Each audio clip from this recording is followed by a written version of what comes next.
গভীর অরণ্য, যেখানে জীবনের চেয়ে মৃত্যুর হাতছানি অনেক বেশি। একটি গর্তের গভীরে অসুস্থ শরীরে ছটফট করছে এক মা বেজার। আজ তার প্রসবের দিন, কিন্তু নিয়তির নিষ্ঠুর পরিহাসে বাইরে তখন মৃত্যুর মিছিল। একদল ক্ষুধার্ত হায়না ঘিরে ফেলেছে তার আস্তানা। তাদের লোলুপ দৃষ্টি আর অশুভ হাসি বনের স্তব্ধতাকে চিরে দিচ্ছে। মা বেজার অসুস্থ, কিন্তু মায়ের মমতা তাকে হার মানতে দিচ্ছে না। অবশেষে ভূমিষ্ঠ হল ছোট্ট এক প্রাণ, একটি বেজার ছানা। কিন্তু আনন্দের বদলে মায়ের চোখে তখন রাজ্যের দুশ্চিন্তা। বাইরে ডজনখানেক হায়না ওত পেতে আছে। মা বেজার জানে গর্ত থেকে বের হলেই হায়নারা তাদের ছিঁড়ে খাবে। তবুও সে হাল ছাড়ে না। শুরু হয় বাঁচার যুদ্ধ। নিজের শরীরকে ঢাল বানিয়ে সে হায়নাদের আক্রমণ ঠেকাতে থাকে।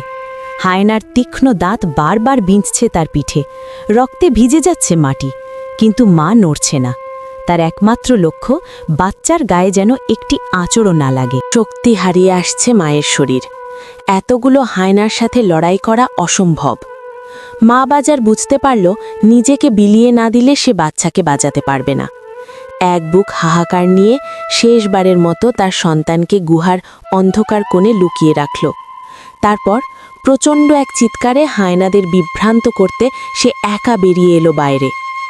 হায়নার দল ক্ষুধার্ত নেকড়ের মতো ঝাঁপিয়ে পড়ল তার ওপর। নিজের প্রাণের বিনিময়ে মা বেজার তার সন্তানকে কিছু সময়ের জন্য নিরাপদ করে গেল। বনের সেই অন্ধকার রাতে মায়ের দেহ হলো হায়নাদের আহার, কিন্তু তার আত্মা যেন আগলে রইল ওই ছোট্ট গুহাটিকে। মা নেই, ছানাটি একা। হায়নারা রক্তমাখা মুখে যখন গুহায় উকি দিচ্ছে, ঠিক তখনই কাঁপে ওঠে বন। বনের রাজা এক বিশালকায় বাঘের আবির্ভাব ঘটে। হায়নারা ভয়ে কুকড়ে গেলেও বাচ্চার লোভ ছাড়তে পারছিল না। তারা বাঘের ওপর চড়াও হওয়ার স্পর্ধা দেখায়, কিন্তু বাঘের এক একটি থাবায় ধুলোয় মিশে যায় হায়নাদের দম্ভ। পরাজিত হয়ে লেজ গুটিয়ে পালায় হায়নার দল। প্রকৃতি বড় অদ্ভুত। যে বাঘ শিকারী, সেই বাঘিনী আজ মমতাময়ী মা। বাঘিনীটি ছোট্ট বেজার ছানাটিকে কাছে টেনে নিল, পরম আদরে চাটতে লাগল তার শরীর। নিজের বুকের দুধ খাইয়ে তাকে নতুন জীবন দিল। মা বেজারের আত্মত্যাগ বৃথা যায়নি। এক মা মারা গেলেও অন্য এক মা তাকে আপন করে নিল।